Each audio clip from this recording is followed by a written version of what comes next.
Video like जरूर कर लीजिए और ऐसे वीडियो लगातार फ्री में पाने के लिए चैनल को तुरंत सब्सक्राइब कर लीजिए और बेल आइकन को जरूर टैप कर लीजिए ताकि आगे भी सारे वीडियो आपको मिलते रहे। यूट्यूब में फॉलो करते हैं तो प्लीज ये वाला फ्री टेलीग्राम चैनल जरूर ज्वाइन कर लीजिएगा। सारे नोटिफिकेशन सारे अपडेट यहीं पे आते हैं, ध्यान रखिए।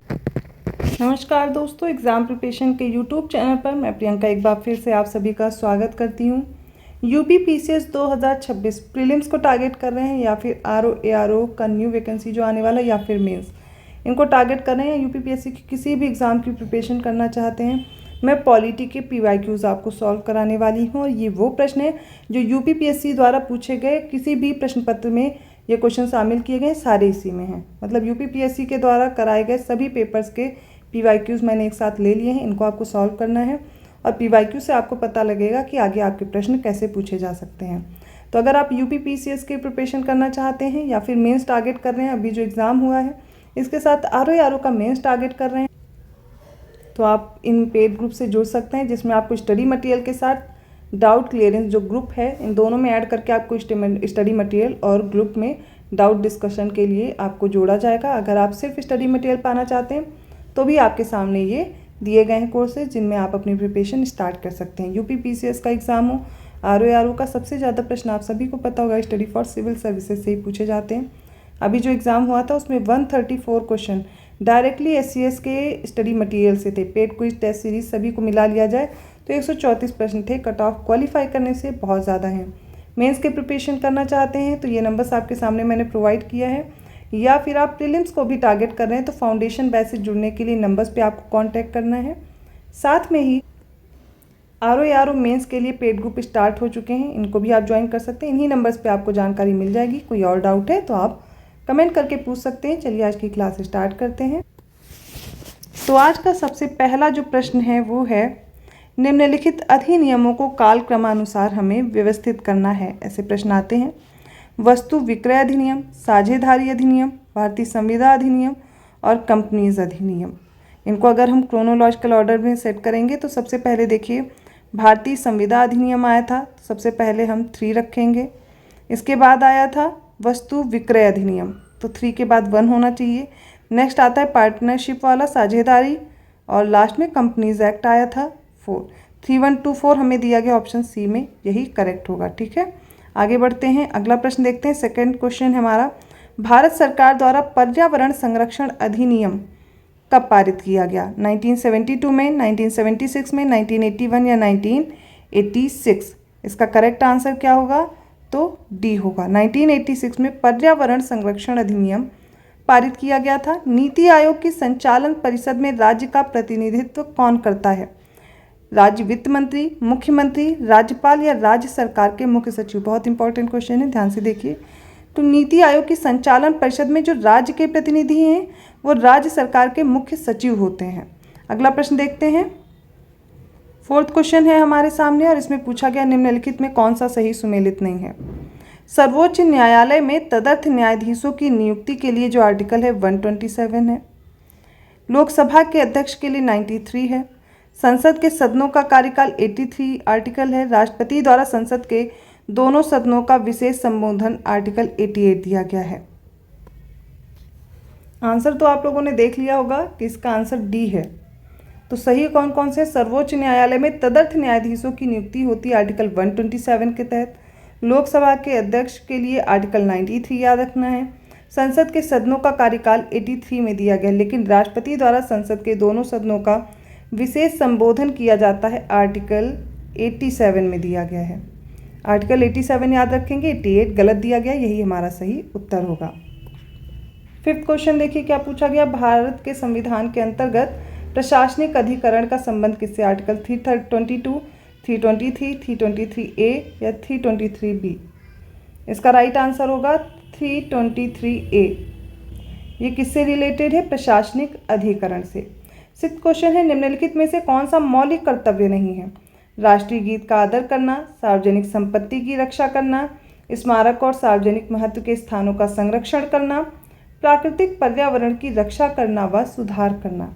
इनमें से कौन से फंडामेंटल ड्यूटीज़ में नहीं आते, जो कि हमारे मूल संविधान में नहीं थे, बाद में जोड़े गए हैं, संशोधन के जरिए से जोड़ा गया था इनको, और कुल 11 हैं। इसमें से कौन सा एक नहीं है ये पूछा गया है। देखते हैं कौन सा सही उत्तर होगा। राष्ट्रीय गीत का आदर करना बिल्कुल सही है। सार्वजनिक संपत्ति की रक्षा करना ये भी है। स्मारक और सार्वजनिक महत्व के स्थानों का संरक्षण करना ये तो हमारे किसमें डीपीएसपीज में मिल जाएगा,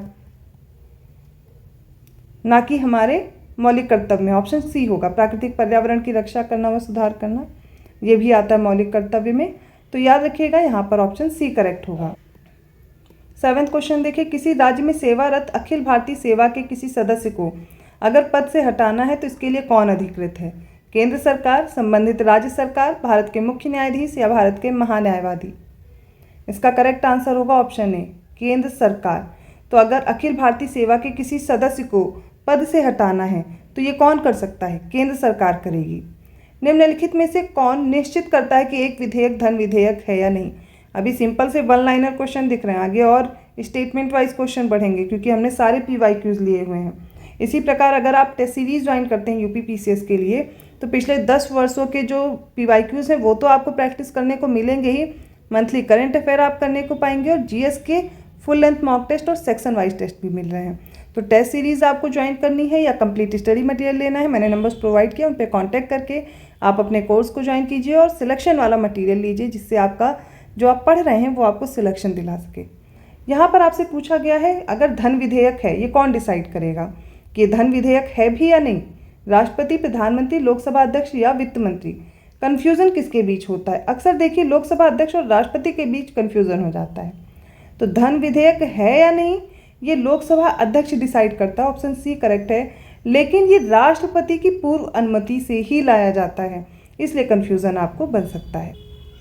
9वां क्वेश्चन देखिए, 2010 में पेट्रोल और डीजल की कीमतों को नियंत्रण मुक्त करने के लिए बनी समिति के अध्यक्ष कौन थे? केलकर विजय, कीर्ति एस पारेख, अभिजीत सेन या सी रंगराजन? इसका राइट आंसर होगा कीर्ति एस पारेख।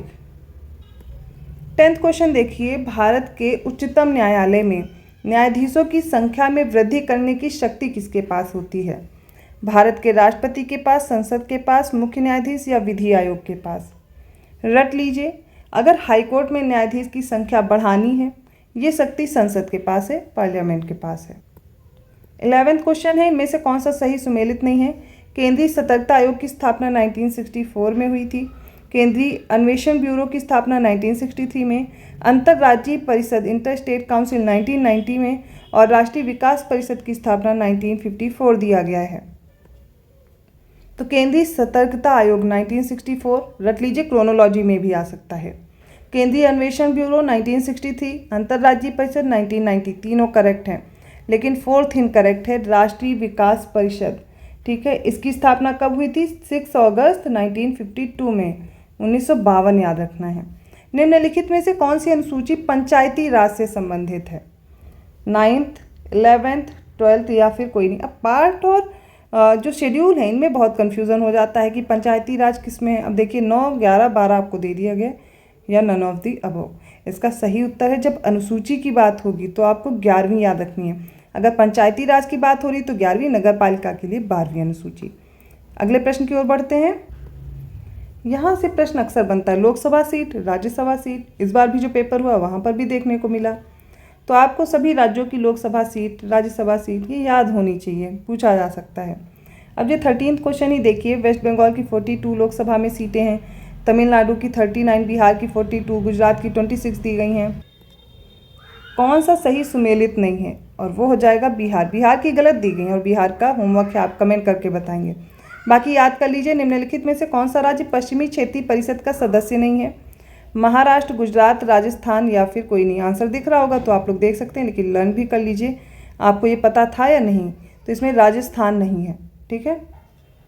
15वां क्वेश्चन देखिए, किस संवैधानिक संशोधन के द्वारा भारतीय संविधान के अनुच्छेद 19 में सहकारी समितियां शब्द जोड़ा गया है? 76th constitutional amendment, 80th, 95th या 97th? और इसका करेक्ट आंसर हो जाएगा 97th कॉन्स्टिट्यूशनल अमेंडमेंट होता है, जिसके जरिए से आर्टिकल जो 19 है इसमें सहकारी समितियां मतलब सहकारी समितियों के शब्द को जोड़ा गया था। 16th क्वेश्चन आपके लिए होमवर्क में है, आप लोग कमेंट करके बताइएगा इसका आंसर क्या होगा। तो आज के क्वेश्चंस आप बताइएगा आपको कैसे लगे। PYQs आपके लिए बहुत इंपॉर्टेंट हैं, आगे भी हेल्प करेंगे। ऐसी इंपॉर्टेंट क्लास के लिए आपको वीडियो को लाइक करना है, बेल आइकन प्रेस करना है नोटिफिकेशन के लिए। क्लासेस रेगुलर कीजिए, इंपॉर्टेंट है। जब तक आपका एग्ज़ाम आएगा आप मेरे साथ इतने क्वेश्चन सॉल्व कर चुके होंगे कि आप जब वहाँ पे प्रश्न सॉल्व कर रहे होंगे आपको खुद ही दिखेगा कि हाँ मैंने प्रैक्टिस की है। लेकिन आप चाहते समय रहते आप एग्ज़ाम क्वालिफाई करें और आप एक साथ कंटेंट पाना चाहते हैं, तो स्टडी फॉर सिविल सर्विसेज आपको कंप्लीट स्टडी मटेरियल प्रोवाइड कर रहा है, लेटेस्ट अपडेटेड रिवाइज्ड सिलेक्शन वाला मटेरियल। मतलब आप चाहते हैं इस बार ही आपका सिलेक्शन हो, चाहे वो मेंस आंसर राइटिंग आपको सीखनी हो या फिर प्रीलिम्स क्वालिफाई करना हो। Study for civil services best है। नंबर मैंने प्रोवाइड किए हैं, कांटेक्ट करना है और कोर्स को ज्वाइन करके अभी से आपको प्रिपरेशन स्टार्ट कर देनी है। बाकी कोई जानकारी चाहिए कमेंट करके पूछ सकते हैं। मैं मिलती हूँ अगली क्लास में। धन्यवाद।